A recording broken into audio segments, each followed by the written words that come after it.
Uh, ya, oke. Shalom bagi kita semuanya. Shalom, shalom. Terima kasih untuk join kembali di PA online kita malam hari ini. Kita dengan topik yang baru ya, kali ini karakter change series. Sebelumnya kita sudah selesai di seri keselamatan. Ini tema yang baru, mudah-mudahan lebih menarik dan nggak terlalu sulit ya Bang. Tapi dari bahasannya kelihatannya agak lumayan sulit ya, bahasa Inggris semua. Iya, enggak lah, gampangnya itu gampang. Gampang. Ya, sebelum kita mulai PA kita bernyanyi dulu dari lagu Terima Kasih Tuhan untuk kasih setiamu. Dan setelah lagu berakhir, nanti boleh minta Pak Juliamer untuk buka PA kita dalam doa. Ya. Boleh. Oke, saya share lagunya ya.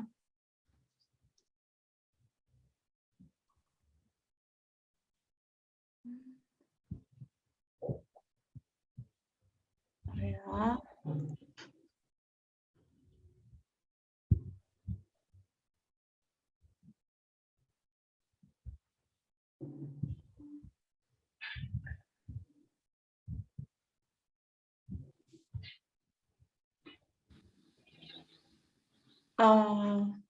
Yang lain boleh di-mute dulu ya, supaya jangan terganggu waktu musiknya dimainkan.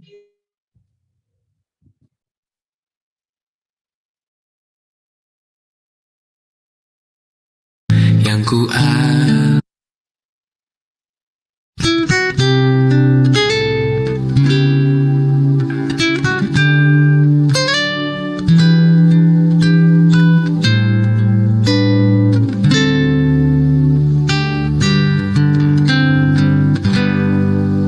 terima kasih Tuhan untuk kasih setiamu yang ku alami dalam hidupku.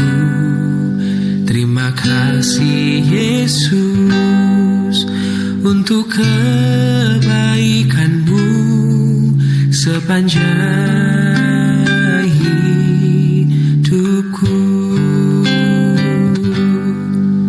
Terima kasih Tuhan untuk kasih setiamu yang ku alami dalam hidupku.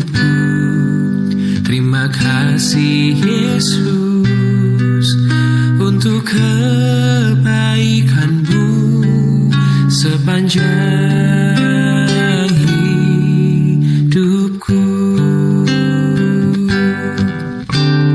Terima kasih Yesusku buat anugerah yang kau beri, sebab hari ini Tuhan adakan syukur bagimu. Terima kasih Yesusku buat anugerah yang kau beri, sebab hari ini Tuhan adakan syukur bagimu. Sebab hari ini Tuhan adakan syukur bagimu. Oh, sebab hari ini Tuhan adakan syukur bagimu.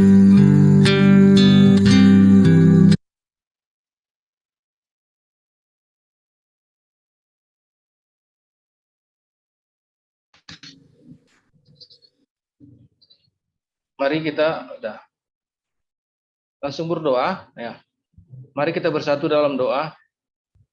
Terima kasih Tuhan Yesus, kami bersyukur pada malam hari ini atas kesempatan yang Kau berikan, atas waktu yang Kau berikan buat kami, sehingga kami boleh berkumpul pada malam hari ini Tuhan, walaupun melalui webinar pada malam ini.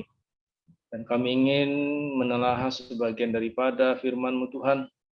Oleh karena itu Bapa, kami mohon kepadamu, berikan kami kepintaran, kecerdasan di dalam menelaah Bapa, terlebih buat Mas Untungnya yang ingin menyampaikan menjadi moderator pada saat ini Bapak. Kiranya Engkau juga Tuhan hadir di tengah-tengah kami, memberikan suatu ketenangan buat kami, kenyamanan, terlebih dalam signalnya pada malam hari ini Bapak, sehingga webinar ini boleh berjalan dengan baik. Terima kasih Bapak. Amin.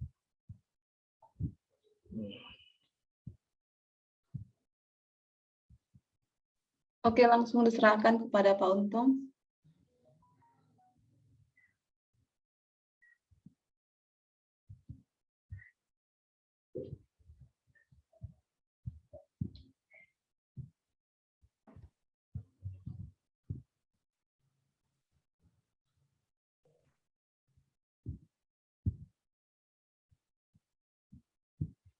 Masih mute ya, Bang?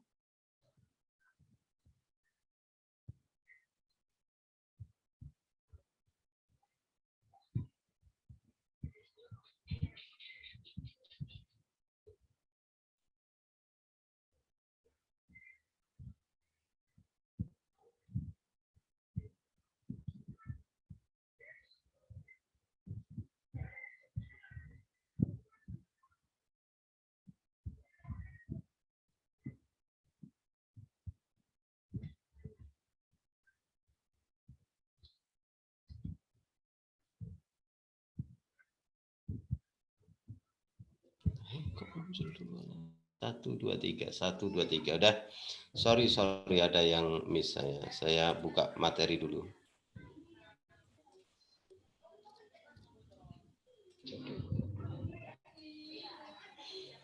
Baik, selamat malam teman-teman. Nah, malam hari ini kita akan bahas sebuah topik yang baru yang berkaitan dengan karakter, perubahan karakter, gitu ya. Jadi ini bagian yang dasar berkaitan dengan hidup kita, dan ini adalah seri PA yang akan menolong kita sampai kepada tujuan akhirnya itu perubahan karakter hidup. Kan karakter itu tidak mudah ya berubah ya, tetapi di dalam Tuhan itu karakter itu bisa diubahkan. Jadi malam hari ini kita akan bicara tentang bagian pertama dari beberapa pelajaran mengenai bagaimana karakter itu bertumbuh, dan kita tiba di pelajaran 1 tentang understanding how growth occurs. Jadi bagaimana pertumbuhan itu terjadi dalam hidup kita. Kita akan banyak diskusi, tolong bawa Alkitab, tolong siapkan kertas dan juga alat tulis, karena di situ nanti akan banyak yang kosong, yang blank, sehingga kita perlu isi. Jadi tujuan dari PA kita adalah untuk menolong kita memahami beberapa konsep yang menjadi ingredient atau menjadi bumbu untuk kita itu bertumbuh. Yang pertama itu anugerah, yang kedua itu tentang kebenaran atau truth, dan yang ketiga itu tentang waktu. Nah, tentu semuanya itu dibahas dalam konteks relasi kita dan kelekatan kita dengan Allah dan dengan orang lain. Jadi ini adalah bagian dari relationship and attachment antara kita dengan Allah dan kita dengan sesama orang percaya atau teman-teman kita. Nah, sekali lagi ini tidak mudah karena ada orang yang tidak punya secure attachment, tidak punya rasa aman untuk dekat dengan orang. sehingga mereka itu sulit sekali untuk mendapatkan relasi yang dalam dengan orang lain. Nah, dan dengan Tuhan pun menjadi curiga karena masalah kelekatan tadi. Tapi nanti kita bahas pelan-pelan ya. Nah, kerinduan utama dari pelajaran kita itu adalah bahwa masing-masing kita itu bisa melakukan internalisasi. Ya, internalisasi itu berarti kita balik ke dalam diri kita sendiri, lalu melakukan evaluasi yang perlu, dan kita bisa membuat langkah-langkah perubahan berkaitan dengan bagaimana karakter kita itu terus bertumbuh menyerupai Kristus. Gitu ya. Jadi akan ada banyak diskusi nanti di sesi-sesi ini, tidak seperti biasa di mana saya ngomong sampai selesai, ini akan banyak diskusi.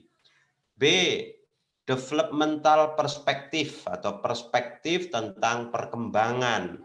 Jadi bagaimana sih jiwa dan roh manusia secara spiritual itu mengalami development, mengalami pertumbuhan, mengalami growth di hadapan Allah menuju kepada keserupaan dengan Kristus.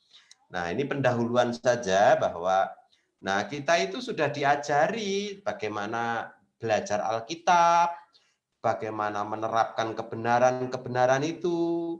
Nah, kadang kita gagal menjadikan kebenaran itu bagian dari darah daging hidup kita. Sehingga ketika kita merespon kehidupan, kebenaran-kebenaran itu atau kita itu keluar dari kebenaran-kebenaran itu. Misalnya bagaimana ketika kita berkonflik dengan orang lain, maka ada kecenderungan-kecenderungan yang kemudian kita itu pakai, misalnya dengan cara membiarkan, meninggalkan, dan kita itu akhirnya kehilangan kesempatan untuk bertumbuh dalam relasi kita dengan orang lain karena kita ada orang-orang yang suka cari aman dan tidak mau untuk menyelesaikan masalah dengan lebih gentleman, lebih bijaksana. Nah, begitu ya. Jadi ini sudah kita sering jumpai bahwa diri kita, maksud saya pun menjumpai bahwa seringkali kebenaran yang saya pahami di Alkitab itu sulit sekali diterapkan ketika merespon kehidupan. Nah, bagi teman-teman yang bekerja juga begitu di tempat kerja. Bagaimana merespon kehidupan di tempat kerja? Dan ini kadangkala sulit sekali untuk merespon dengan kebenaran karena situasinya yang memang begitu, keadaannya yang memang begitu sulit sehingga kita kadangkala keluar. Respon kita itu dari insting kita dan bukan dari kebenaran yang mendarah daging dalam hidup kita. Nah, itu perspektif yang pertama. Banyak yang gagal di antara kita itu. Yang kedua, karena kita banyak yang gagal untuk menjadikan kebenaran itu bagian dari darah daging kita, sehingga kita seringkali gagal merespon konflik kehidupan, maka kita sekarang akan balik lagi ke dasar. Dan kita akan berupaya memahami anugerah, grace, truth, in relationship and attachment and times. Jadi itu bicara tentang anugerah, kebenaran, hubungan, dan kelekatan, dan juga waktu.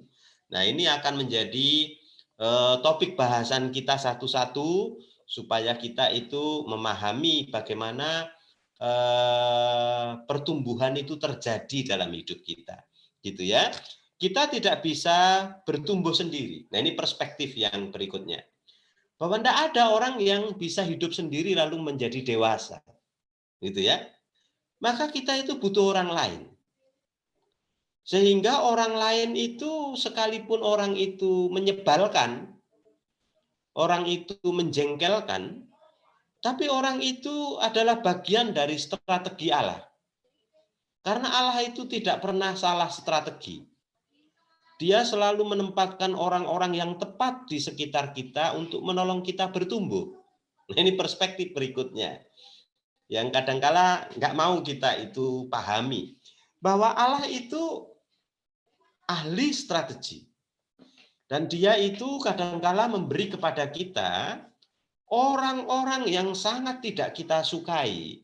Itu ada di sekitar kita. Untuk apa sih tujuannya?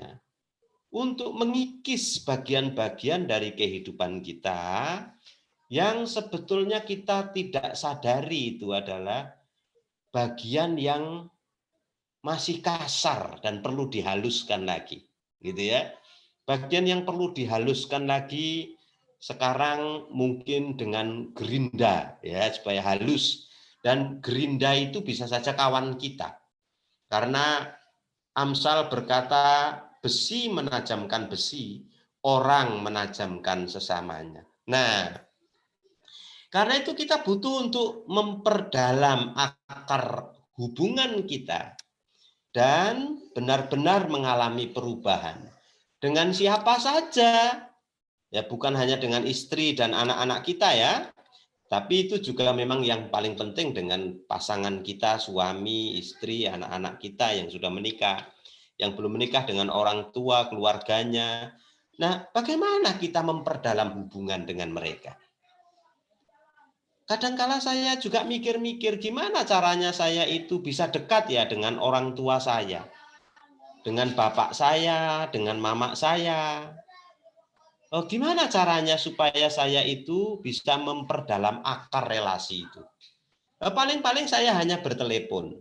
Saya itu, tubuh saya itu menolak kalau mau kemudian misalnya ketemu itu lalu memeluk bapak saya, memeluk mama saya, itu saya nggak bisa.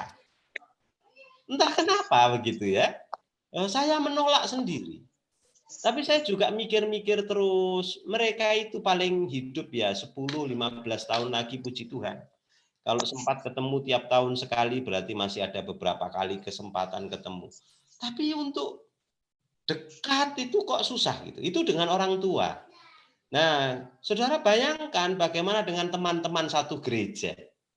Saudara bayangkan bagaimana dengan keluarga besar. Yang punya adik, punya kakak, punya abang. Ada banyak sekali hambatan untuk dekat dengan mereka. Dan perhatikan, pertumbuhan itu terjadi diawali dari relasi dengan orang lain.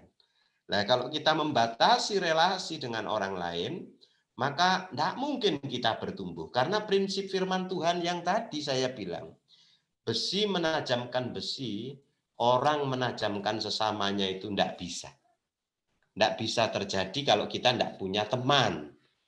Ya, teman saya cuma istri saya, ke sana kemari cuma dengan istri, bertengkar dengan istri, ya, rukun dengan istri. Saya tidak pernah punya resiko dengan orang lain untuk berkonflik. Tapi setidaknya saya punya bapak, punya mama, punya adik. Apa saya itu dekat gitu ya? Saya itu mikir-mikir. Sama adikku aja saya nggak begitu dekat. Gitu loh. Jadi sehingga kita kalau jujur, maka kita itu kurang dalam. Apalagi gereja kita ya. Gereja-gereja yang sama saja sebetulnya. Tetapi gereja kita itu punya kecenderungan yang memang pertemanannya itu relasinya maksud saya ya. Itu ya berdasarkan kultur ya, budaya, karena ikatan marga dan lain sebagainya ya. Sehingga ya lumayanlah dibandingkan gereja-gereja yang lain. Nah, saya lanjut lagi ya. Ada baiknya kita mempertimbangkan lagi ya, seberapa dalam saudara itu mengakar dalam relasi saudara dengan Tuhan dan dengan relasi dengan orang lain. Kalau ada orang yang kita pernah sakiti, berapa orang yang kita sakiti? Kalau ada orang yang pernah saya lukai, berapa orang yang saya lukai? Dan apakah saya itu kemudian mengakui dengan jujur di hadapan Tuhan dan ingin untuk berinisiatif membangun lagi relasi yang dalam. Nah, saya lanjut aja ya. Lalu, penting untuk saudara menjawab, apakah saya itu mau dan mengingini memulai sebuah perjalanan penemuan? A journey of discovery. Nah, ini PA ini adalah journey of discovery.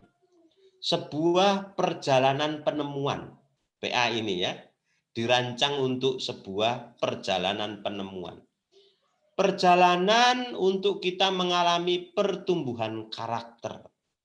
Karena pertumbuhan karakter itu adalah proses dan butuh waktu.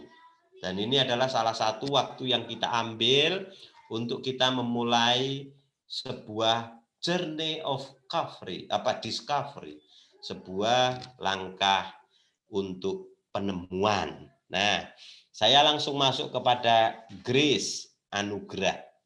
Anugerah itu obligasi atau kemerdekaan, kewajiban atau kemerdekaan. Nah, jawabannya ya mestinya itu kemerdekaan. Cuman coba pikirkan berikut ini. Sering kita dengar yang begini. Saya harus memiliki saat teduh setiap hari.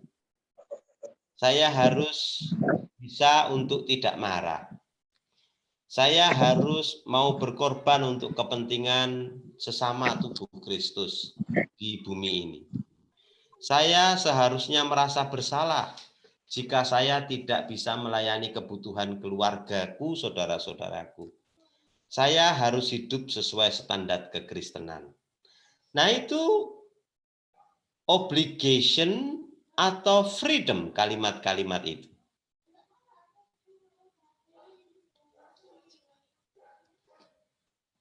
Saya lanjut ya, nanti boleh dibuka suara ya.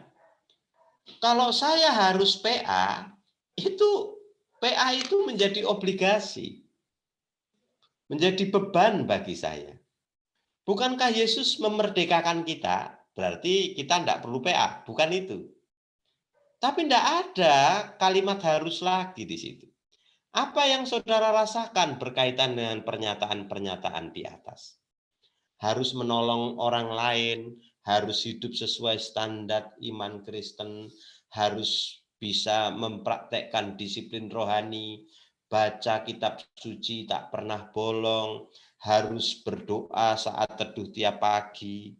Apakah saudara itu merasakan kata-kata yang di atas itu adalah sebuah kewajiban yang harus disetujui?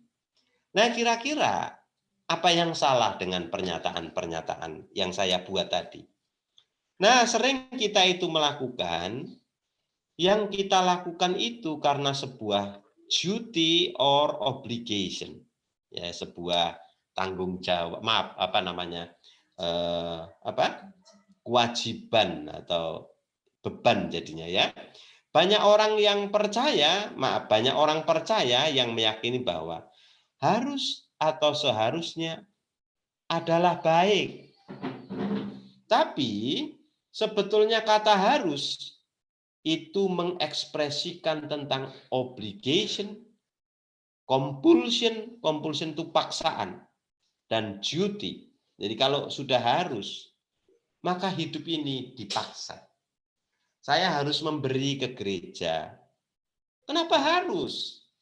Saya harus berdoa tiap pagi. Kenapa anugerah itu kok jadi membuat kita terikat?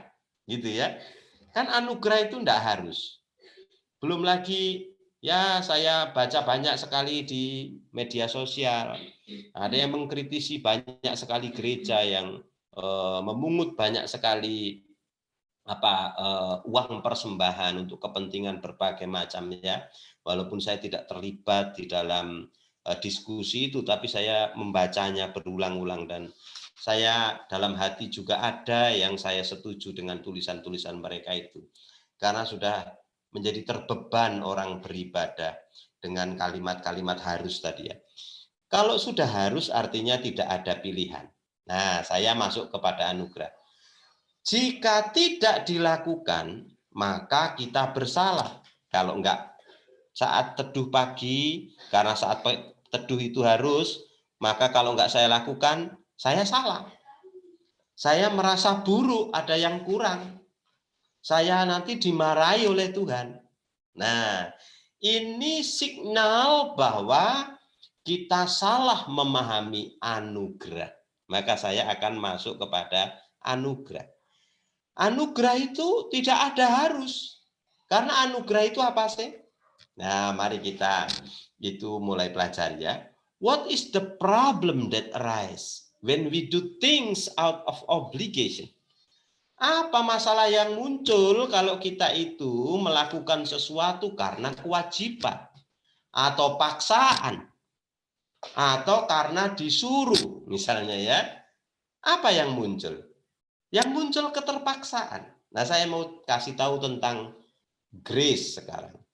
Supaya kita itu berelasi dengan Tuhan, termasuk misalnya contoh-contoh praktis yang saya bilang tadi. PA pagi hari, doa, disiplin rohani, tidak menjadi sebuah obligation dan compulsion. Tidak menjadi sebuah paksaan. Tidak menjadi sebuah tanggung jawab yang membebani. Nah, kita harus pahami dulu tentang grace ini. Supaya kita itu menjadi orang yang merdeka mengenal Tuhan. Tidak dikasih lagi hukum yang banyak sekali. Karena kita itu di gereja pun udah banyak hukumnya. Harus ini, harus itu, harus ini, harus tidak melakukan ini dan itu dan lain sebagainya. Nah, nanti kita itu akan kena ini dan itu, ini dan itu. Nah, karena gereja kan masyarakat sehingga punya aturan-aturan main. Tetapi saya mau belajar secara teologis dulu. Nah, yang pertama coba anugerah. Anugerah itu kan simpelnya adalah pemberian cuma-cuma dari Allah kepada umatnya. Sesuatu yang sekarang ada pada kita bukan karena kita layak atau pantas memilikinya. Itu anugerah. Sesuatu yang cuma-cuma. Yang bukan karena kita pantas atau layak. Dengan kata lain, anugerah itu adalah sebuah pemberian kasih tanpa syarat. Penerimaan tanpa syarat yang menjadi dasar untuk kita mengalami kesembuhan, merdeka. Kenapa? Karena saya sudah diberi tanpa syarat, diterima tanpa syarat oleh Allah yang Maha Besar. Tapi hidup Kristen kita itu jadi lelah sekali karena banyak sekali syaratnya. Harus begini, harus begitu, melakukan ini, melakukan itu. Aduh, kita jadi kehilangan makna anugerah yang sebetulnya itu membebaskan kita. Nah, tapi nanti jangan berhenti di situ ya, karena ada kata truth, kebenaran. Saya lanjut. Anugerah itu kalau begitu adalah esensi Allah. Di dalam 1 Yohanes 4 ayat 8. Di sana ditulis bahwa God is love. Tuhan itu adalah kasih. Dan Allah mengasihi kita dengan cuma-cuma. Tidak pernah melihat kondisi kita atau keadaan kita. Maka anugerah adalah ramuan pertama yang dibutuhkan supaya kita bisa bertumbuh. Pahami gitu loh. Bahwa saya itu diterima oleh Tuhan. Tuhan itu love me tanpa syarat. Nah, itu dulu. Nah, nanti kalau sudah yang lainnya banyak syaratnya ini. Karena ini harus clear dulu. Bahwa anugerah itu membebaskan kita dari semua tuntutan. Gitu ya. Jadi sebelum kejatuhan Adam dan Hawa, ya mereka itu sangat dikasihi Allah. Mereka hidup saling mengasihi, mereka tahu kebenaran, dan mereka memiliki kemerdekaan sejati untuk menaati God's will. Nah, ini dia. Kalau kita itu sudah diberi anugerah, maka kita akan punya genuinitas, keaslian diri untuk mencintai dan menghidupi God's will, kehendak Allah. Dengan apa? Dengan genuine. Ada yang maksa-maksa, ada yang nyuruh-nyuruh, tapi dengan kesadaran. Nah, gitu. Itu awal dari growth terjadi. Kalau nggak begitu, nggak akan bertumbuh kita. Kasih Allah membuat mereka merasa secure, aman. Mereka tidak memiliki rasa malu, tidak memiliki kecemasan. Adam dan Hawa ya sebelum jatuh dalam dosa ya. Makanya mereka baru kaget setelah jatuh dalam dosa. Mereka ketemu dengan Allah, ditanya, kamu? Lalu dia bilang, aku sembunyi di sini karena takut. Dosa menyebabkan takut. Yang kedua, kami malu karena kami telanjang. Dosa bukan hanya menyebabkan takut, Dosa menyebabkan rasa malu. Lalu mereka mengalami kecemasan. Jadi semua akibat kejatuhan dalam dosa. Adam dan Hawa mulai malu, takut, lalu cemas. Dan perhatikan, setelah kita itu nanti di dalam Tuhan, maka Tuhan kan memberi kepada kita anugerah. Mestinya itu yang menyebabkan kita itu secure. Aman. Kenapa? Karena saya sudah diterima Tuhan, tidak perlu lagi saya itu malu, dan saya itu merasa bersalah, ya karena Tuhan sudah, saya lanjut pelan-pelan yang menerima saya. Mereka could really be who they truly were. Mereka bisa betul-betul secara merdeka menjadi diri mereka sendiri. Nah, mengikut Tuhan mestinya seperti itu. Pertumbuhan rohani terjadi kalau you could freely be who you are. Gitu ya. Kamu betul-betul merdeka menjadi dirimu sendiri di dalam Tuhan. Tidak ada yang batas-batasi. Dengan anugerah Anda diterima, dicintai. Kurang merasa diterima, kurang merasa dicintai, itu sebabnya kita cari penerimaan dan cinta itu dari pihak lain. Selain Tuhan, termasuk orang-orang di sekitar kita. Kita itu membayarnya dengan mahal supaya bisa diterima. Membayarnya dengan mahal supaya bisa dicintai. Termasuk dengan pasangan kita. Itu. They could freely be who they truly were.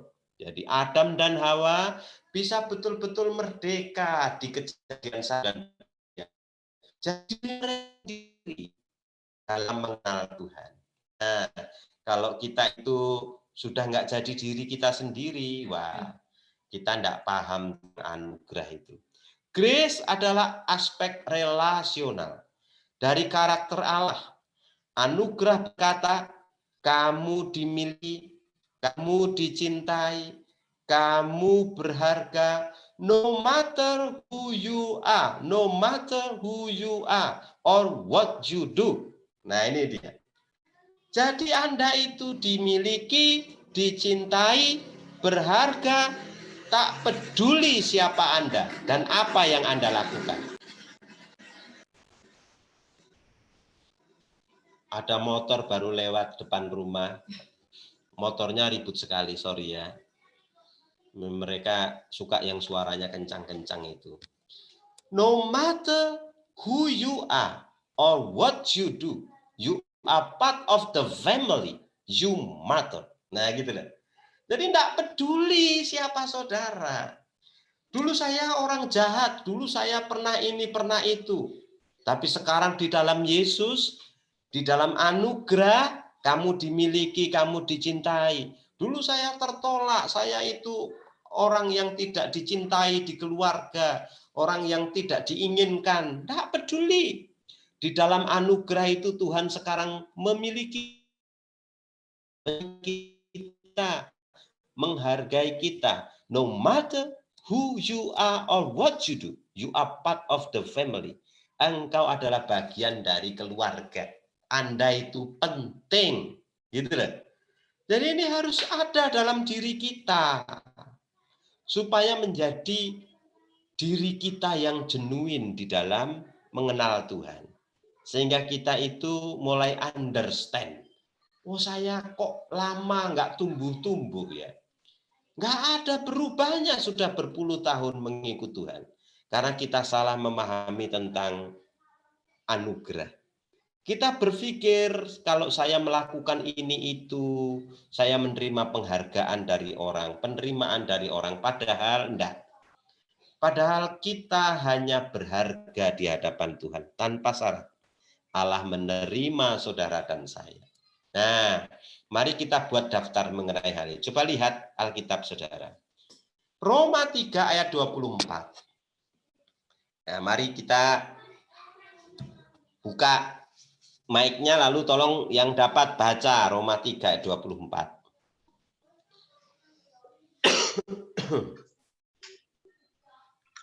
Roma 3 ayat 24. Ya. Dan oleh kasih karunia telah dibenarkan dengan cuma-cuma karena penebusan dalam Kristus Yesus. Nah, ini keadaan saudara dan saya. Telah dibenarkan dengan cuma-cuma. Freely. Di dalam Yesus Kristus. Jadi jangan lagi kita itu kemudian berpikir, saya kok punya shame, punya anxiety, merasa kurang berharga. Ingat, sudah dibenarkan dengan cuma-cuma. Roma 11 ayat 6. Coba baca yang dapat.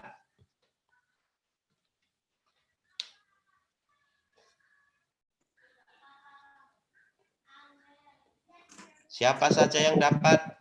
Tetapi jika hal itu terjadi karena kasih karunia, maka bukan lagi karena perbuatan. Sebab jika tidak demikian, maka kasih karunia itu bukan lagi kasih karunia. Iya, dibenarkan dengan cuma-cuma itu terjadi karena kasih karunia, sekali lagi diulang. Bukan dengan perbuatan. Makanya saya tadi di atas kan itu ada statement yang saya kutip. No matter who you are and what you do, you are part of the family. Jadi tidak peduli Tuhan dengan siapa saudara dan apa yang saudara lakukan itu tidak dihitung. Waktu kita terima anugerah, sebab anugerah itu diberikan cuma-cuma waktu saudara tidak melakukan apapun waktu kita masih berdosa. Kita sudah diterima, dicintai oleh Allah. Makanya tidak perlu kita berpikir untuk mencari cinta kepada manusia. Gitu ya. Mencari penghargaan kepada orang di sekitar kita. Tidak perlu. Merdekakan diri kita. Tidak perlu orang itu tahu. Nggak perlu diumumkan, misalnya begitu ya, kebaikan saya. Kenapa? Karena Tuhan pun tidak mengumumkan kebaikannya. Tuhan itu memberitahukan bahwa Dia sudah mati bagi kita ketika kita masih berdosa. Nah, coba Efesus 4 ayat 7.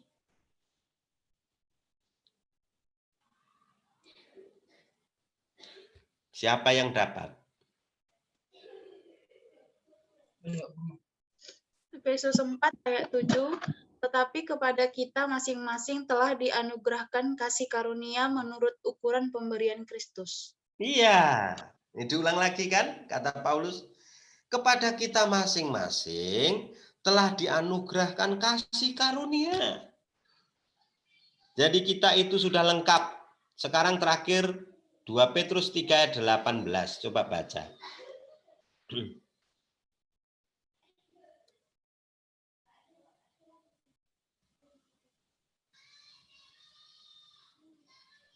Dua Petrus 3:18.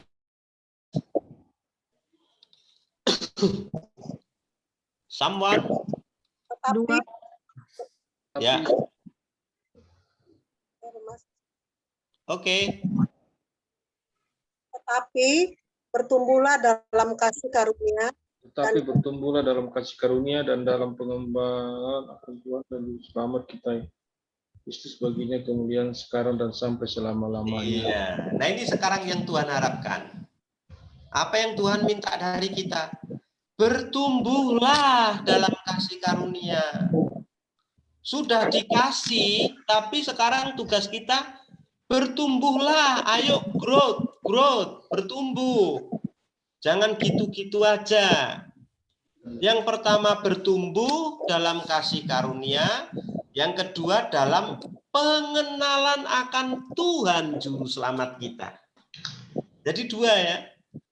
Bukan hanya bertumbuh di dalam kasih karunia, tetapi juga bertumbuh di dalam pengenalan akan Juru Selamat kita, Tuhan.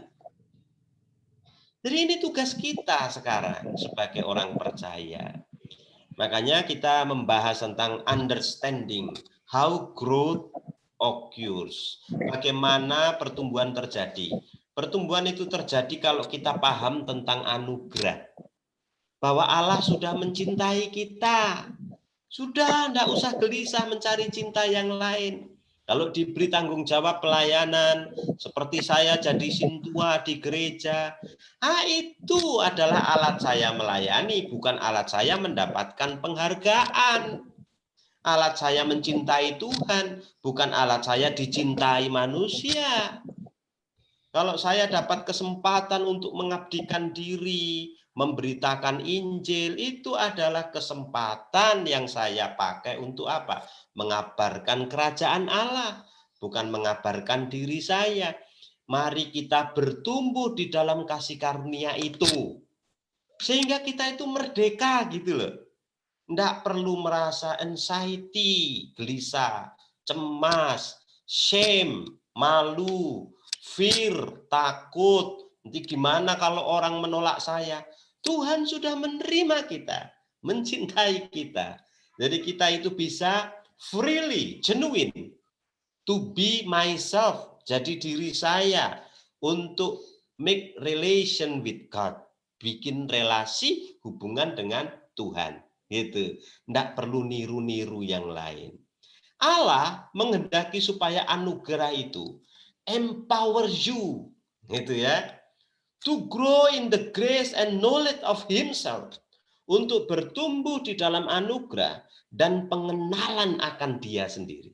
2 Petrus pasal 3 ayat yang ke-18. Ini dia yang Allah kehendaki. Ayo kita itu terus di-empower oleh Roh Kudus untuk bertumbuh dalam anugerah dan bertumbuh dalam pengenalan akan Allah. Ayo terus-menerus, jangan berhenti. Masih banyak yang bisa kita lakukan. Kadang-kala saya itu kaget-kaget ya, sebab begini, saya akan ketemu banyak orang. Ada orang-orang yang tidak kita duga itu. Tidak kita duga itu artinya apa? Kalau kita itu melihat tampilannya, melihat caranya dia itu berkomunikasi dan lain sebagainya itu ya, saya underestimate dengan pengenalannya akan Tuhan. Tapi begitu kita itu masuk ke dalam diskusi, obrolan, konseling, wah saya baru tahu.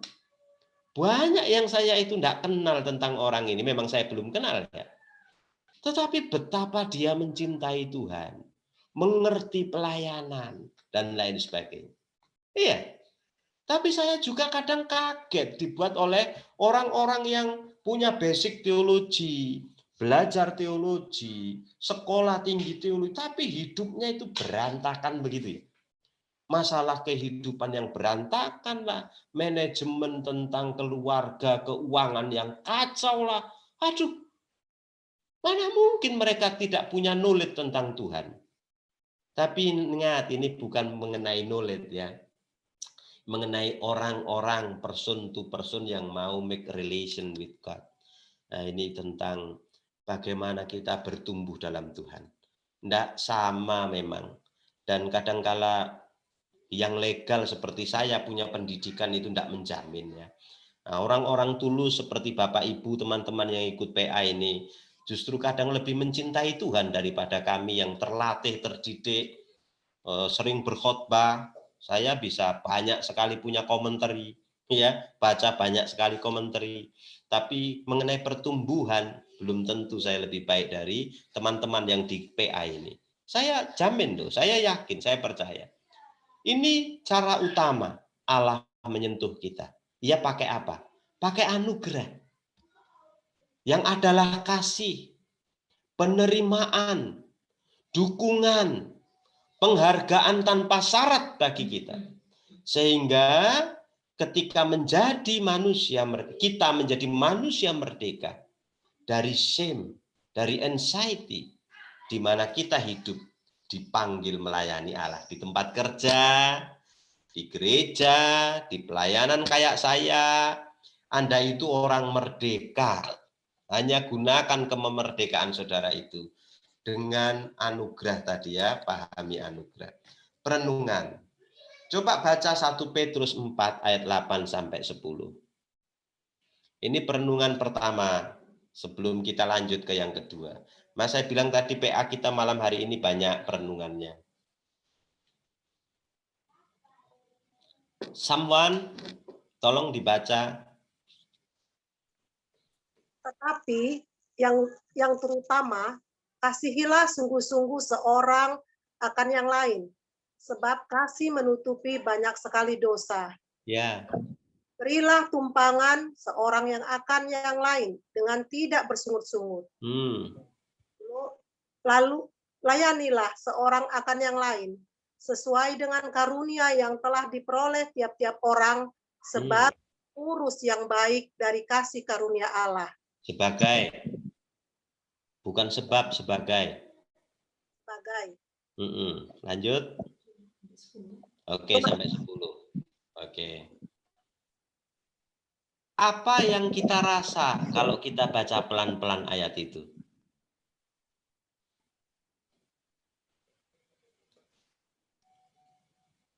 Ibu Ellen. Mengasihi dengan ikhlas.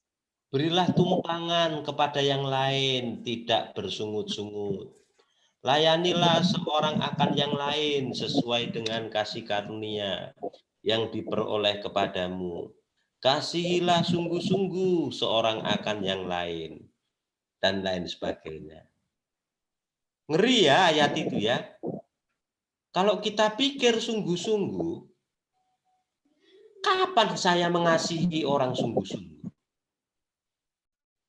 Kapan saya kemudian berani memberi tumpangan tanpa sungut-sungut? Sehari, 2 hari itu ya. Kalau saya kurang pengalaman. Ibu Ellen sudah banyak pengalaman mengenai ini. Nanti dia bisa sharing pelik. Layanilah seorang akan yang lain. Sesuai dengan kasih karunia, layani. Kalau kasih karunia kita itu menjamu tamu, jamulah tamumu dengan hati yang senang. Kalau kasih karunia kita itu tersenyum, tersenyumlah yang ramah. Kalau ketemu orang, jangan kita itu pasang muka yang sangar. Kalau karunia kita itu adalah memimpin, pimpinlah orang lain. Katanya sesuai dengan kasih karunia kan? Nah coba bayangkan, coba kita renung-renungkan. Apa saya menggunakan itu kesempatan? Nah, coba pikirkan, ini bukan untuk saya, untuk apa tadi? Bukan apakah saya melakukannya, tetapi apakah ada orang yang melakukannya pada saya? Coba pikirkan, adakah seseorang yang telah beranugerah dalam hidup saudara?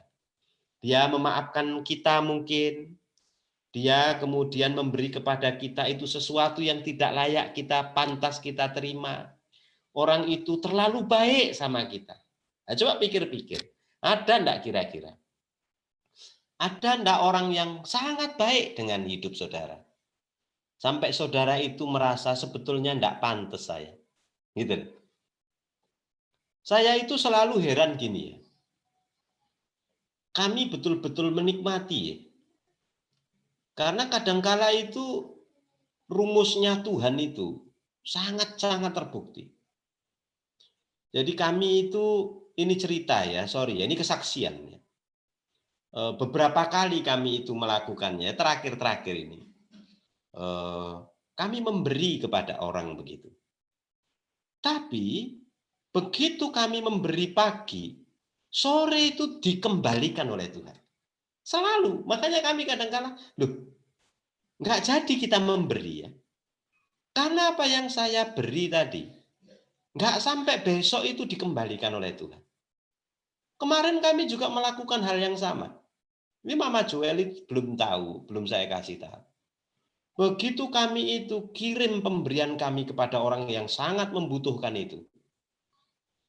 Siang kami kirim sambil makan siang. Jam 5 sore itu sudah ada lagi masuk kiriman, persis seperti yang saya kirim. Jadi kadang-kala saya tak layak ya terima itu ya. Tapi kenapa Tuhan begitu baik memelihara kami? Sebetulnya apa yang kita lakukan, maka saya percaya anugerah itu tak peduli apa yang kau lakukan. Karena anugerah hanya peduli, aku mencintaimu, kata Tuhan. Aku sayang samamu. Aku cinta samamu, oh Melda, kata Tuhan. Aku sayang samamu, Damane. Aku mengasihimu, Mama Bil. Aku mencintaimu tanpa syarat. You nggak perlu bikin apapun, tapi aku mencintaimu. Nah itu anugerah, gitu. Kadang-kala kalau kita mikir-mikir, banyak orang baik yang ada di sekitar kita, tapi kita tidak ngerti karena tidak pernah memikirkannya dan mensyukurinya untuk berterima kasih kepada Tuhan. Ya. Apakah ada keraguan dalam hati saudara sehingga saudara itu pernah tidak mengizinkan orang beranugerah kepada saudara? Kadangkala saya juga ini mengalami ya, nanti di mana dan lain sebagainya. Tapi kita lanjut saja. Yang kedua, cerut. Nah, tadi saya cukupkan di anugerah. Anugerah itu piranti pertama, to understand how growth occurs. Anda adalah orang yang sudah dicintai, diterima, dan merdeka dalam Tuhan. Yang kedua, kebenaran. Kebenaran adalah resep berikutnya yang kita butuhkan untuk bertumbuh dalam keserupaan dengan arah. Kebenaran adalah what is real. It describe how things really are. Jadi itu apa yang real, ini mendeskripsikan sesuatu yang sungguh-sungguh, itulah itu. Kebenaran akan memimpin kita kepada sebuah tanggung jawab di sisi yang satu. Di sisi yang satu, memimpin kita untuk berani melawan dosa. Kebenaran. Kebenaran memimpin kita kepada tanggung jawab di sisi yang satu. Di sisi yang satu, kebenaran bisa memimpin kita kepada posisi untuk berani melawan dosa. Nah, saya lanjut ya. Menurut ayat-ayat berikut, kebenaran apa saja yang Allah kehendaki untuk kita hidupi? Karena banyak kebenaran ya.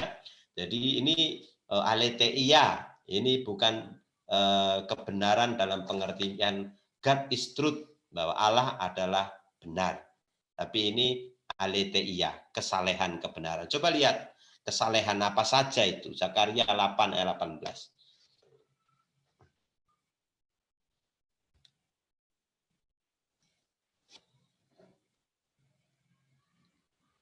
Tolong yang dapat. Zakaria 8 ayat 16. Inilah hal-hal yang harus kamu lakukan. Berkatalah benar seorang kepada yang lain dan laksanakanlah hukum yang benar yang mendatangkan damai di pintu-pintu gerbangmu. Oke. Berkatalah benar, laksanakan hukum. Supaya apa? Supaya nanti mendatangkan damai di pintu gerbang. Gitu ya. Pintu gerbang itu apa toh? Pintu gerbang itu kalau sekarang itu seperti tempatnya para anggota dewan yang terhormat itu duduk. Itu gedung anggota DPR itu loh. Gitu ya. Itu tempat mengambil keputusan para pemimpin. Maka di situ para pemimpin disuruh untuk berkata benar. Laksanakan yang sudah disepakati. Nah ini truth dalam pengertian aletheia, kesalehan. Kita disuruh untuk ngomong yang benar. Tapi ingat ya, ngomong yang benar tidak boleh lupa sama anugerah. Kadangkala kita dihakimi oleh orang yang selalu ngomong yang benar ini. Nanti saya akan jelaskan di belakang. Coba lihat Efesus pasal 4 ayat 25. Disuruh apa lagi kita?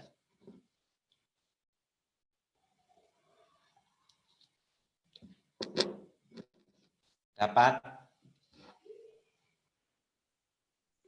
Efesus 4:25. Go. Efesus 4 ayat 25. Karena itu buanglah dusta dan berkatalah benar seorang kepada yang lain, karena kita adalah sesama anggota.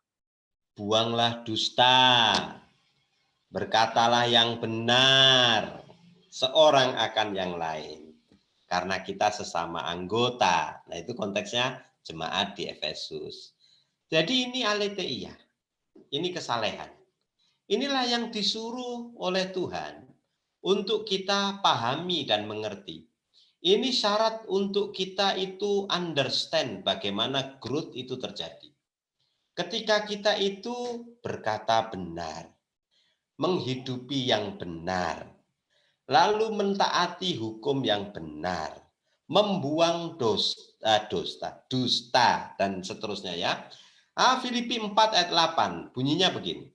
Semua yang benar, semua yang mulia, semua yang adil, semua yang suci, semua yang manis, semua yang sedap didengar, semua yang disebut kebajikan dan patut dipuji, pikirkanlah semuanya itu. Why is truth fundamental to life? Mengapa kebenaran itu begitu mendasar, penting sekali bagi hidup?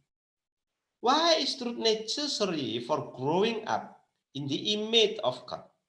Mengapa kebenaran itu penting untuk pertumbuhan kita menjadi serupa dengan Yesus Kristus, Tuhan kita, image of God. Nah, jawabannya nanti ya. Pahami dulu yang berikutnya. Truth versus judgment and license. Nah, ini dia. Pada masa PB, orang Farisi itu menuntut orang lain untuk hidup sesuai hukum, tanpa anugerah terhadap adanya kesalahan. Tetapi, perhatikan, Yesus memperkenalkan ide tentang grace in the midst of truth. Nah, ini garis bawahi. Ini kalimat penting sekali. Grace in the midst of truth. Contohnya itu di Matius pasal 12 ayat 1 sampai 14. Nah, di sana itu murid-murid Yesus itu hari Sabat tiba-tiba memetik gandum. Orang Farisi marah-marah sama Tuhan Yesus. Kau ajari muridmu itu melanggar hukum Taurat. Kenapa? Karena memetik gandum di hari Sabat. Oh, tidak boleh itu. Lalu yang terjadi itu Yesus bilang aneh. Yang pertama dia kutip peristiwanya si Daud.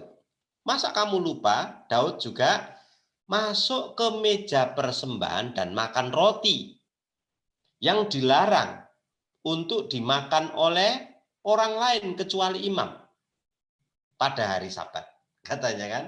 Jadi waktu itu Daud kan nggak lapar kali lah, bisa lah tahan lapar anak buahnya itu mestinya. Masak sampai kelaparan sekali sehingga rotinya imam pun direbut, dan itu roti untuk pendeta, masa dirampas begitu ya. Jadi dilakukan pula, dan itu dilakukan di bait Allah. Maka Yesus pakai contoh. Kan itu nggak dimarahi sama Tuhan. Nah, kemudian dia kasih contoh yang kedua.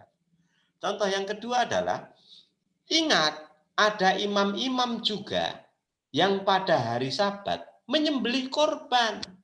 Bukan kan menyembelih bekerja. Kan hukumnya tidak boleh melakukan apapun pada hari Sabat. Tapi banyak imam di Perjanjian Lama menyembelih korban juga pada hari Sabat. Jadi kalau begitu, maksudnya Yesus sederhana. Mari kita kembalikan kebenaran itu bukan hanya kepada aturan-aturan legal, tetapi kepada apa? Kepada struktur dan konteksnya, sehingga kebenaran itu tepat pada lokusnya. Maka Yesus sekarang memperkenalkan ada anugerah di tengah-tengah kebenaran. Gitu loh. Lukas 6 ayat 1-5 dan lain sebagainya. Alasan mengapa kita butuh grace dan truth adalah, nah ini perhatikan ya. That truth without grace is judgment. Kalau kita itu hanya berpikir tentang kebenaran tanpa anugerah, maka itu adalah penghakiman. Namun, kalau kita hanya ngomongin anugerah tanpa kebenaran, itu namanya lisensi pelegalan. Jadi kadangkala saya juga kaget sebab ada yang bilang, oh, sampaikan dengan tegas seperti yang tertulis di dalam Alkitab. Katakan dengan benar. Boleh kebenaran itu disampaikan dengan suara nyaring, tidak salah. Tetapi jangan sampai kebenaran itu akhirnya tanpa anugerah, sehingga dia menjadi hakim. Tetapi anugerah juga tidak boleh tanpa kebenaran, karena dia nanti jadi legalitas, melisensi untuk kita bikin apa saja boleh. Jadi kebenaran itu harus dituntun oleh anugerah. Dan anugerah itu harus ditegakkan oleh kebenaran. Sehingga nanti ketika kita mau bertumbuh, kita itu kemudian mengerti faktor-faktor ini. Apa yang Allah katakan mengenai hukum dan kebenaran dalam ayat-ayat berikut. Misalnya Yohanes 1 ayat 17. Sebab hukum Taurat diberikan oleh Musa, tetapi kasih karunia dan kebenaran datang dari Yesus Kristus. Nah, perhatikan.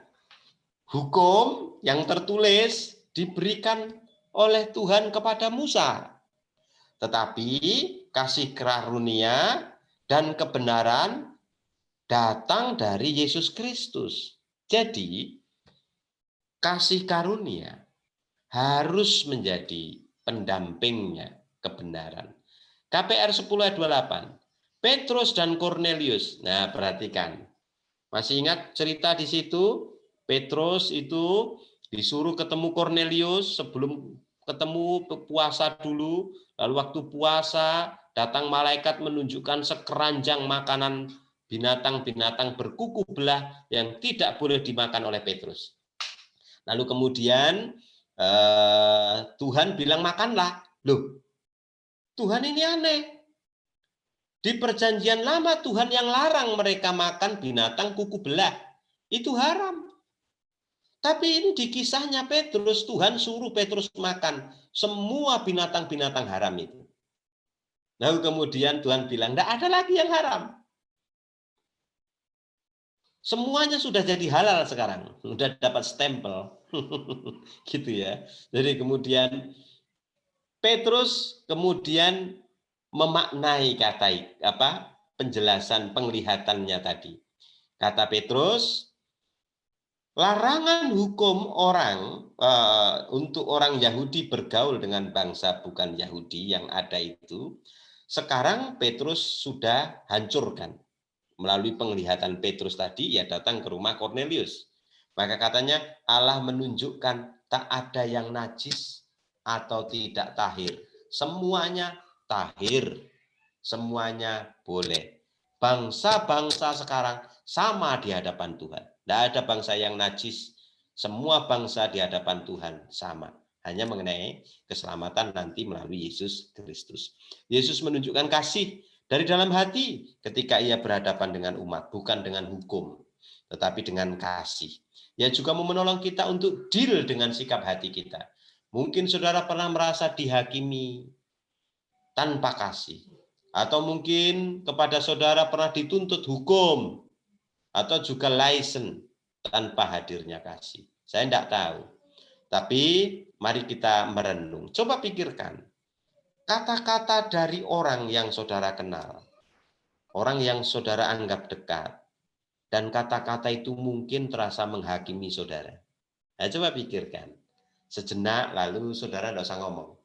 Tapi bayangkan saja dan dapatkan satu. Kata-kata itu diucapkan oleh orang yang saudara kenal dekat.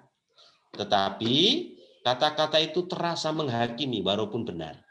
Benar yang dibilang, tapi terasa menghakimi. Itu ya. Bukan hanya menghakimi ya. Benar tapi terasa menghakimi. Ya pikirkan. Kalau ada saudara cukup menganggukkan saja kepala. Nggak usah dibilang siapa orangnya. Yang kedua, apakah kata-kata kebenaran yang terasa kasar dan menghakimi yang menghalangi saudara untuk bertumbuh? Maaf, salah ya. Adakah kata-kata atau ungkapan atau kalimat yang benar sebetulnya, tapi karena kasar disampaikan dan terasa menghakimi, itu menghalangi saudara untuk bertumbuh? Bahasa Simalungunnya itu tarohkon. Tarohkon itu ya suka kau lagi gitu ya. Tahankan situ. Jadi akhirnya itu menghalangi kita untuk bertumbuh.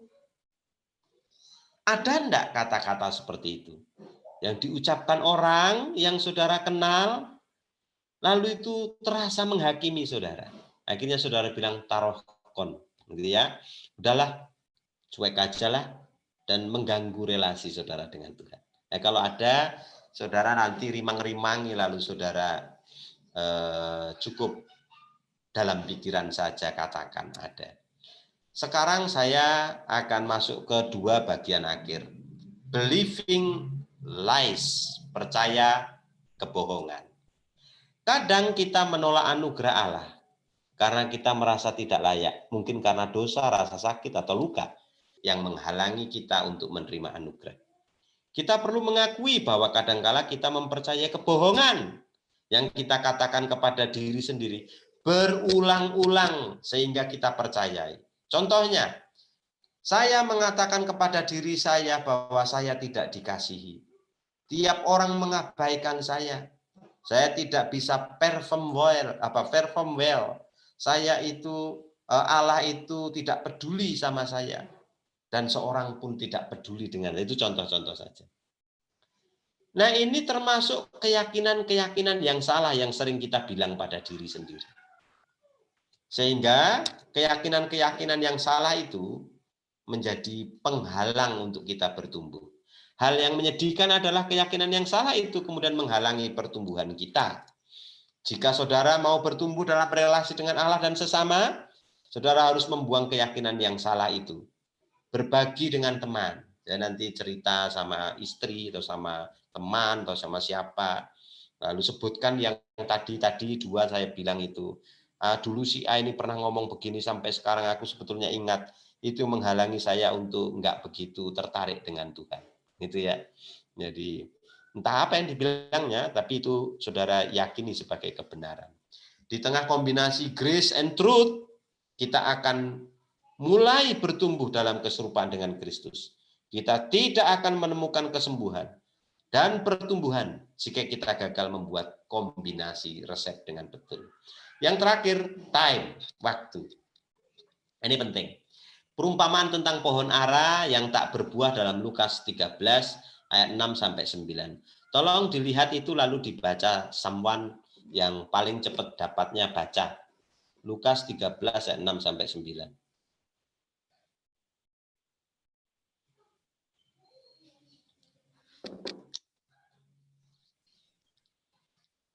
Lukas 13 ayat 6-9. Lalu Yesus mengatakan perumpamaan ini. Seorang mempunyai pohon ara yang tumbuh di kebun anggurnya, dan ia datang untuk mencari buah pada pohon itu, tetapi ia tidak menemukannya. Lalu ia berkata kepada pengurus kebun anggur itu, Sudah 3 tahun aku datang mencari buah pada pohon ara ini, dan aku tidak menemukannya. Tebanglah pohon ini. Untuk apa ia hidup di tanah ini dengan percuma? Jawab orang itu, Tuan, biarkanlah dia tumbuh tahun ini lagi, aku akan mencangkul tanah sekelilingnya dan memberi pupuk kepadanya. Mungkin tahun depan ia berbuah, jika tidak, tebanglah dia. Oke. Apa yang terjadi di kisah itu?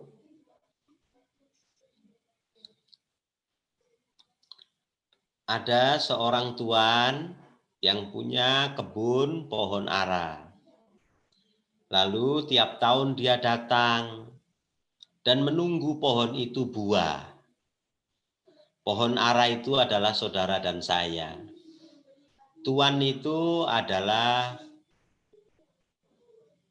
Tuhan Allah sendiri. Sementara penggarap-penggarap itu yang mungkin para hamba-hamba Tuhan dan lain sebagainya ya, yang menolong saudara dan saya bertumbuh. Atau saudara boleh ganti, bahwa Tuhan itu adalah Tuhan Allah. Sementara pohon ara itu adalah hati kita sendiri. Dan pohon ara itu sudah 3 tahun didatangi tidak buah-buah. Lalu coba apa tadi respon sang tuan melihat pohonnya tidak buah-buah? Tolong tebang pohon ini. Tapi kemudian coba temukan respon penggarap kebun itu. Penggarapnya bilang, tunggu dulu Tuan, kasih saya kesempatan. Saya mau melakukan sesuatu. Pertama, ku cangkuli dulu keliling pohon ini. Kedua, ku kasih lagi pupuk, ku sirami lagi dengan air. Datanglah lagi tahun depan. Nah kalau enggak buah, Belakanganlah itu kita lakukan penebangan. Jadi di sana ada unsur-unsur yang banyak. Pertama itu waktu. Sudah 3 tahun tidak buah, tetapi Tuhan memberi extended time. Enggak apa-apa. Tapi kamu harus punya komitmen. Mau enggak kamu cangkuli? Mau enggak kamu sirami lagi? Mau enggak kamu kasih pupuk lagi? Dan itu komitmennya penjaga kebun tadi. Saya yang akan urus itu. Demikianlah Tuhan juga dengan kita. Kitalah penjaga kebun hati kita itu. Mau enggak saudara itu kemudian komit? Tuhan, saya mau cangkuli lagi lah. Supaya pohon ara di dalam hatiku itu berbuah-buah.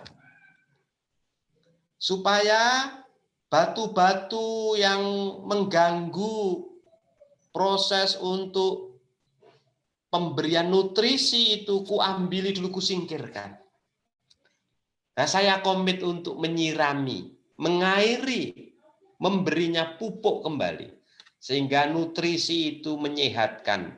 Dan tahun depan saya komit akan menghasilkan buah. Gitu loh. Ya, jadi ada lagi ilustrasi yang saudara mungkin pernah ingat. Ilustrasi itu Yesus datang ketemu pohon ara juga.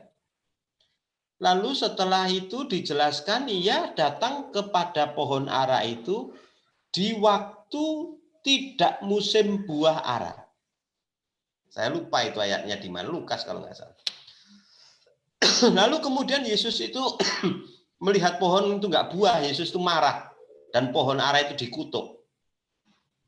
Setelah dikutuk, Yesus itu balik lagi besoknya.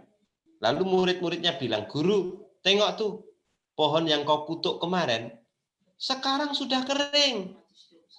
Oh, Matius pasal 21 katanya. Sekarang sudah kering. Pohon itu, daun-daunnya katanya sudah mulai mengering.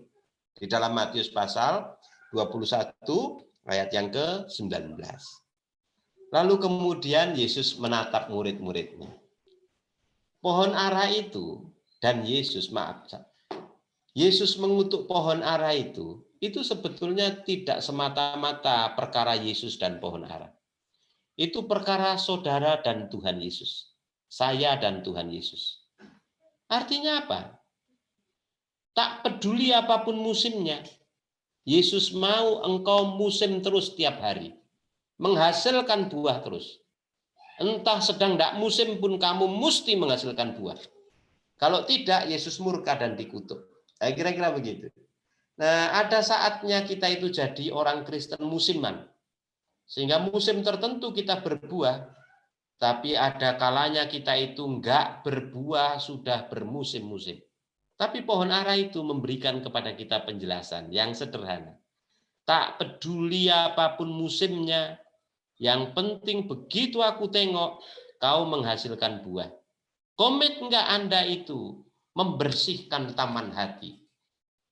Komit tidak Anda dan saya itu mencangkul lagi tanah sekeliling, memupuk lagi, supaya tahun depan ketika Sang Tuhan melihat kita itu sudah berbuah.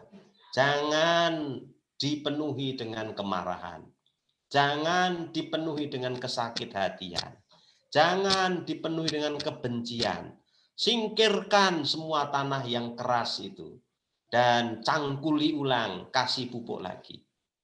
Sehingga kita berbuah di tahun yang akan datang.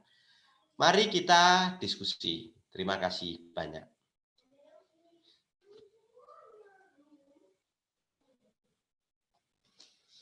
Silahkan, mana Melda ini?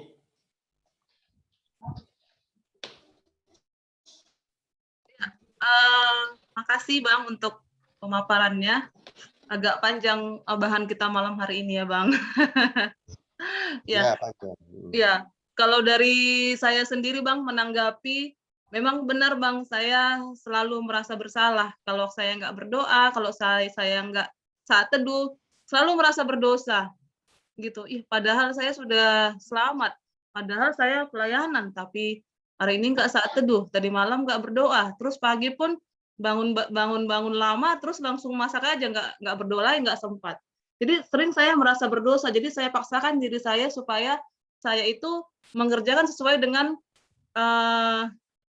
status sebagai seorang yang dikatakan sudah selamat gitu Bang. Jadi masih sering saya itu merasa bukan anugerah tapi suatu kewajiban bagi saya sebagai seorang yang sudah selamat itu ya harus berdoa, harus saat teduh gitu. Jadi terkadang membuat itu nggak dinikmati, tapi hanya sebagai rutinitas saja gitu Bang. Tanggapan dari saya. Oke, ya semua mirip-mirip proses. Yang lain mungkin ada yang mau menanggapi atau memberikan pertanyaan, Pak Juliamer ya, Pak Damanik. Ya, Pak Juliamer bertanya. Baik, terima kasih atas kesempatan yang diberikan ke saya. Jadi terima kasih juga Mas Untung yang telah menyampaikan panjang lebar, cukup menarik sekali topik pada malam hari ini. Terlebih saya coba membahas tentang fokus kepada grace tadi Pak, anugerah. Tentu banyak orang salah mengertikan anugerah ini dalam arti seperti ini. Anugerah itu memang cuma-cuma, ya dalam arti bukan murah lah, gratis, tapi bukan murahan kan begitu. Jadi kadang-kadang orang anugerah itu langsung punya pengertian kita sudah diselamatkan tanpa ada gerak lagi kan gitu. Jadi menurut saya anugerah itu sebenarnya seperti tiket, kan gitu, seperti tiket. Kalau tiket ini udah kita pegang sebenarnya sebagai orang Kristen, tapi kalau tiket ini kita tidak berjalan ke bioskop contohnya kan nggak ada artinya tiket ini gitu. Kan nggak bisa digunakan untuk menonton kan kalau hanya kita pegang aja kita tanpa bergerak. Jadi menurut saya grace ini sebenarnya harus dinamis juga gitu, tidak langsung berhenti kepada diri kita sendiri kan gitu. Jadi memang benar juga bahwa anugerah itu kita merdeka di situ. Jadi kita tidak disuruh harus melakukan ini, melakukan ini, melakukan ini. Sehingga kalau kita dipaksa melakukan itu berarti bukan kemerdekaan. Tapi kalau kita merdeka bukan berarti kita tidak berbuat kan gitu. Makanya ketika kita berbuat baik, berbuat sesuai dengan kehendak Tuhan, itu hanya merupakan suatu panggilan dan rasa syukur kita. Nah itu. Karena kita sudah merasa bersyukur, sudah diberikan Tuhan anugerah buat kita. Nah, itu aja. Jadi kita tidak tertekan. Betul. Nah, inilah ucapan syukur kita. Tentu kadangkala memang di situ juga tadi Pak, bagaimana perkembangan pertumbuhan anugerah tadi dalam hati kita kadang-kadang ditantang kita di dalam hal kehidupan sehari-hari, relasi kita baik mungkin terhadap sesama. Dan ini saya rasakan juga ketika dan bahkan ini relasi ini sangat terganggu kadang-kadang kepada hamba-hamba Tuhan. Jujur Pak, mungkin ya selama ini saya mungkin terlampau dalam arti ikut dalam kepengurusan kan gitu. Saya udah alami ya, ada 3 periode itu hamba Tuhan.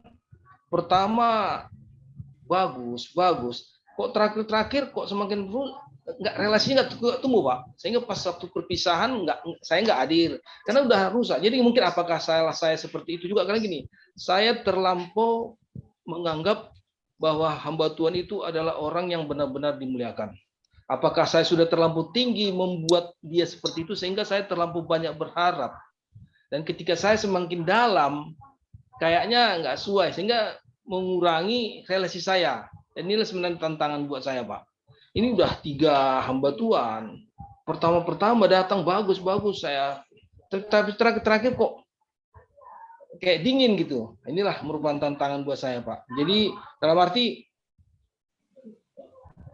apakah pemahaman saya mungkin dalam pertumbuhan itu masih kurang pas sehingga sering mengganggu relasi saya dan bahkan kepada hamba-hamba Tuhan sendiri juga. Jadi saya rasa itu aja Pak Untung. Jadi mohon ditanggapi. Terima kasih Pak Untung. Ya. Iya Pak. Ya. Memang tidak mudah ya berelasi apalagi dengan orang-orang yang kita anggap sebagai model, contoh, teladan dalam segala hal, apalagi kita sebut sebagai hamba-hamba Tuhan. Nah, ini yang menjadi kesulitan, karena ketika kita tidak menemukan sesuatu yang ideal mestinya dalam diri orang itu, maka akan muncul kekecewaan. Dan ini bukan 1-2 orang yang mengalami, Pak. Itu pengalaman banyak orang. Sejatinya saya pun juga mengalami hal-hal begitu. Kekecewaan karena adanya harapan-harapan yang saya rasa itu bisa dilakukan, tetapi mereka tidak melakukannya. Dan itu hal yang alami, wajar. Hanya memang sekalipun itu alami dan wajar, itu tidak boleh juga untuk menghalangi kita untuk tetap berelasi dengan komunitas, atau ya kita menyebutnya sebagai gereja, karena gereja itu adalah persekutuan anggota tubuhnya Allah, sehingga ketika kita itu ada di situ, kita ada dalam bagian keluarga anggota tubuhnya Allah itu.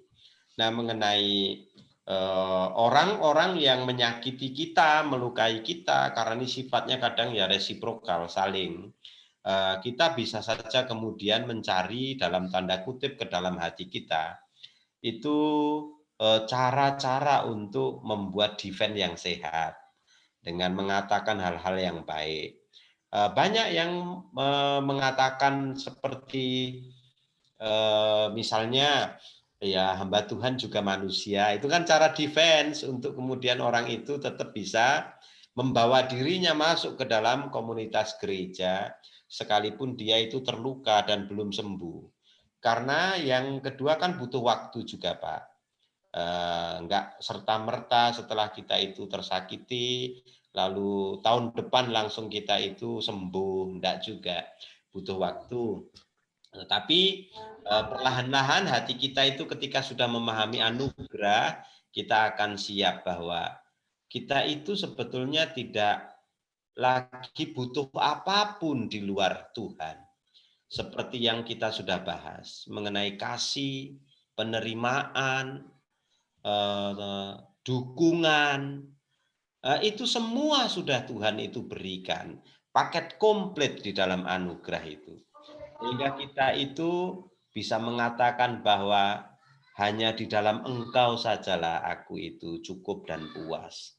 Nah, lalu relasi dengan teman, sesama orang percaya, nah itu adalah wadah di mana kita itu saling asa-asih untuk bertumbuh menjadi makin matang. Jadi enggak apa-apa, Pak, sesuatu yang oke saja itu.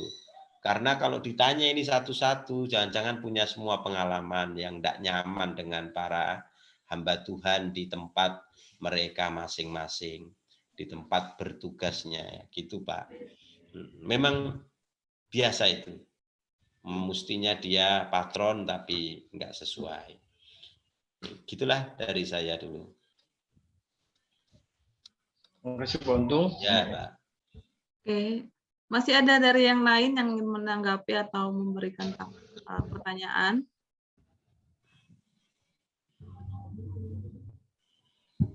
Tuh, siapa ya? Pak Damani yang sebelah pojok kiri itu. Ya, Mas.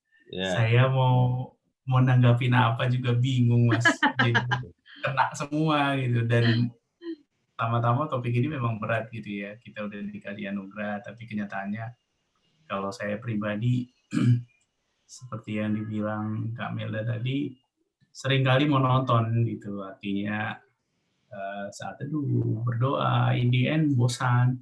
Berdoa berulang-ulang, kata-kata di doa itu berulang-ulang, itu aja itu lagi gitu kan. Saat teduh gitu. Itu lagi gitu. Jadi ya saya mengakui bahwa untuk semakin mengerti anugerah itu, untuk semakin bisa melakukan kebenaran itu memang butuh latihan yang keras seumur hidup lah ya. Ya seperti mungkin ada orang yang bilang ya hidup ini ya tentang belajar, nggak ada lulus-lulusnya gitu ya Mas ya. Tapi memang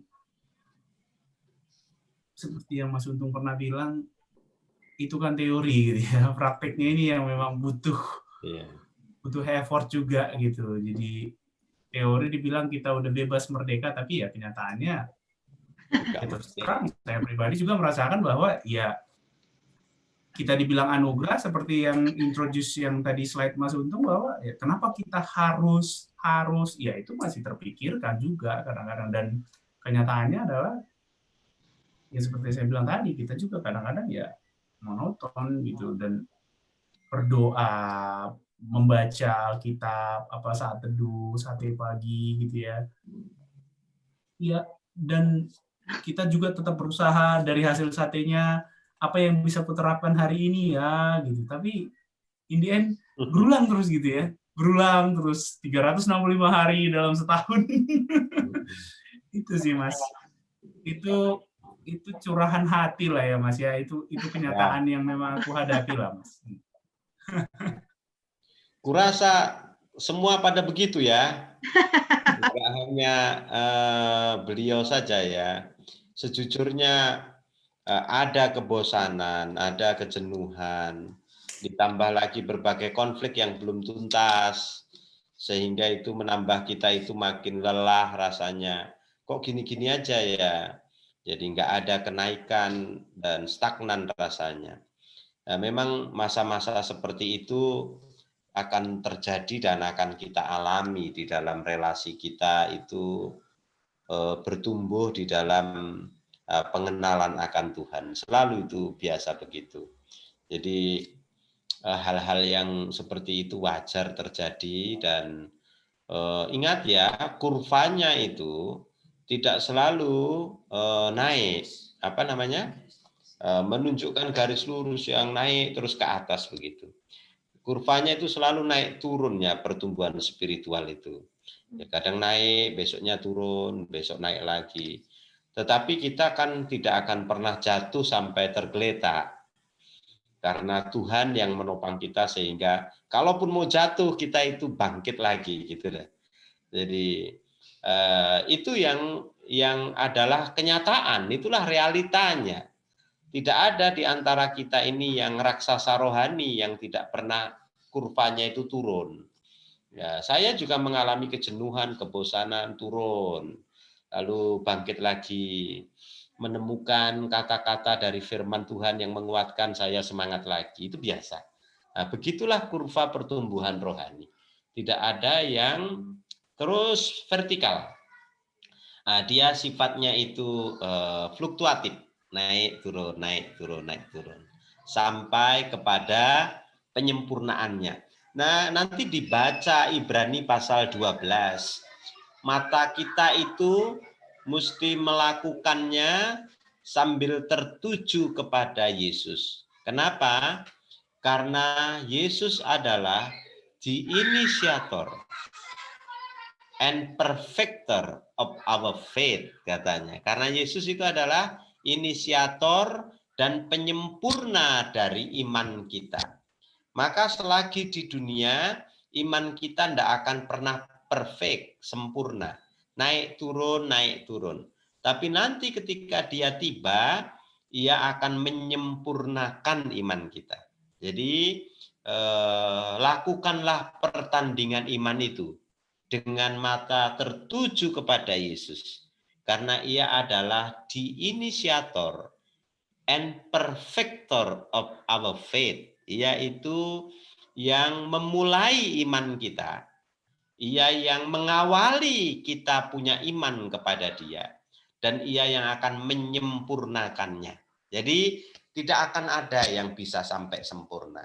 Fluktuatif.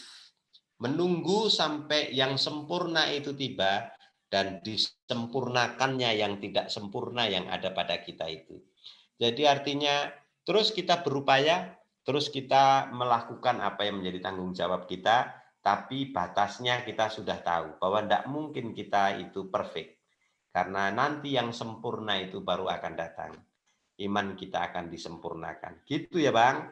Jadi keep fighting, tetap bertarung, tetap kita itu bertempur, jangan menyerah. Kenapa? Karena kesudahannya nanti ia yang akan menyempurnakan. Itu ya. Ada lagi? Ada satu lagi, Mas. Ya. Mengenai grace and truth ini kan apa? Anugerah dan kebenaran. Bukan seolah-olah saya udah bisa melakukan ya, Mas ya, tapi menurut saya ini juga mungkin ada seninya kali ya, Mas ya, menyampaikan ini ya, Mas ya. Kita di satu sisi kita harus menyampaikan hal yang benar, katakanlah kepada orang lain, orang even orang terdekat kita atau mungkin orang gereja atau siapapun lah gitu ya. Kita harus menyampaikan sesuatu yang benar tapi dengan kasih mungkin ya, Mas ya, maksudnya ya. Apakah perlu latihan dan belajar lah ya, artinya gimana caranya kita membahasakan biar minimize orang itu nggak tersinggung banget, karena kalau saya pribadi tipikal orang yang nggak suka konflik terus terang, Mas. Jadi itu akan sangat sulit kalau misalnya saya di posisi orang yang harus mengatakan kebenaran itu ya. Mungkin itu akan jauh lebih sulit bagi saya. Beda dengan orang yang mungkin misalnya ekstrovert misalnya ya ngomong aja sekarang, masalah yang terjadi nanti ya nanti setelah ngomong gitu. Damani memang begitu. Ya, gitu. Damani memang gitu ya. Damani memang begitu, Pak Untung. Iya.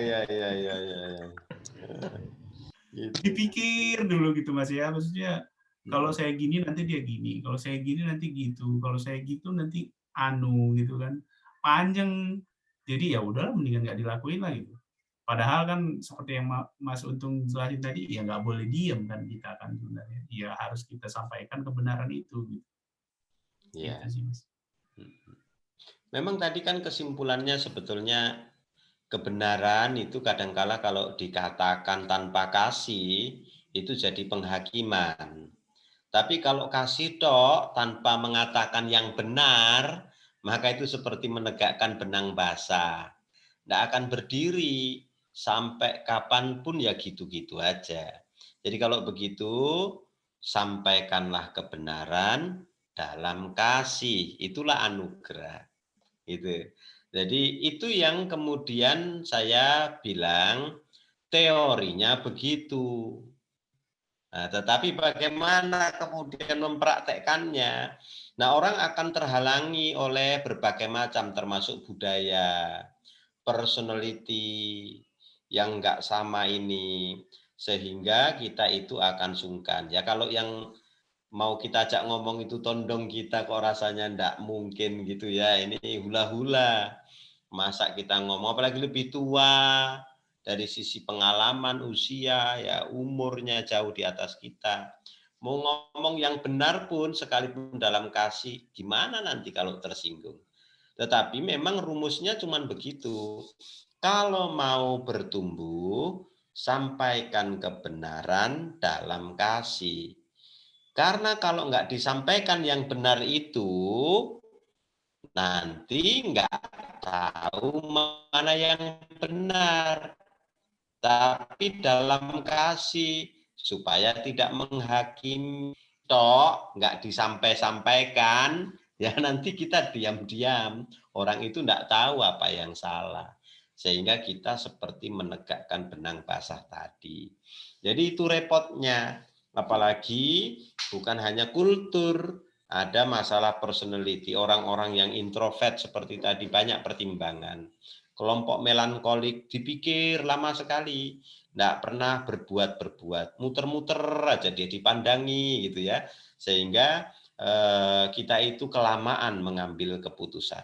Beda dengan mereka yang ekstrovert, kelompok-kelompok yang kolerik, begitu tengok batu ditendangnya, enggak peduli dia lewat aja. Perkara kaki terluka ya besok itu diurus. Tetapi kalau melankolik enggak bisa. Begitu tengok batu, dia manjat ke pohon. Lalu dibikinnya tulisan bahwa ada orang yang menaruh batu di tengah jalan. itu bisa melukai kaki orang.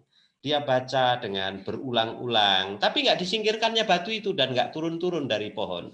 Kenapa ya? Karena orang melankolik seperti itu. Lambat, pelan, didorong-dorong nggak gerak, puitis, suka menyendiri, ya kan? Kemudian mikir sendiri. Hambatan-hambatan personality ini juga ada untuk kemudian kita terus bertumbuh. Tapi kan personality itu, maaf, kita kan bukan korban dari personality. Kita itu adalah tuan atas diri kita. Sehingga apapun perbedaan personality kita, sebetulnya dia bisa kemudian kita itu siasati. Kita itu kemudian tundukkan di bawah Tuhan. Untuk kemudian tidak harus langsung berubah jadi ekstrovert. Tetapi dalam kemelankolisan itu pun kita bisa saja menyampaikan kebenaran. Dengan santun, dengan tenang, tanpa harus merasa bersalah, tapi tanpa harus dengan motif menyakiti orang lain. Bisa juga. Tapi sekali lagi, teorinya begitu. Kalau sudah ketemu orangnya, susah juga ngomongnya gitu ya. Jadi itu tidak gampang, butuh waktu dan latihan. Itulah Bang, so enjoy your life. Jangan sampai stres dengan hal-hal yang tidak penting. Jadi pikirkan hal-hal yang baik, yang benar, yang sedap didengar, yang membangun, yang berguna untuk banyak orang, itu aja. Kalau yang enggak, sudahlah. Thank you. Mel, someone more? Oke, ada satu lagi yang mau menanggapi atau bertanya? Masih ada? Ini semua pada nggak nampak ini wajah mereka, ini udah ngantuk. Iya. Kalau nggak ada lagi, biar Ibu kita Ellen. akhiri. Ibu Ellen? Bu Ellen udah paham semua, Bang. Itu Nangkep semua tadi. suaranya nggak ada, Bu. Iya Mas, sorry tadi agak terlambat karena mengurus abang yang kena COVID tadi positif, Bang. Mas. Wah, iya. Jadi ngurus obatnya tadi agak terlambat 10 menit tadi. Oke. Ada yang lain lagi? Kalau nggak ada, biar kita tutup ya. Sudah larut juga. Ada yang mau didoakan secara khusus? Ada topik doa yang mau didoakan secara khusus sebelumnya?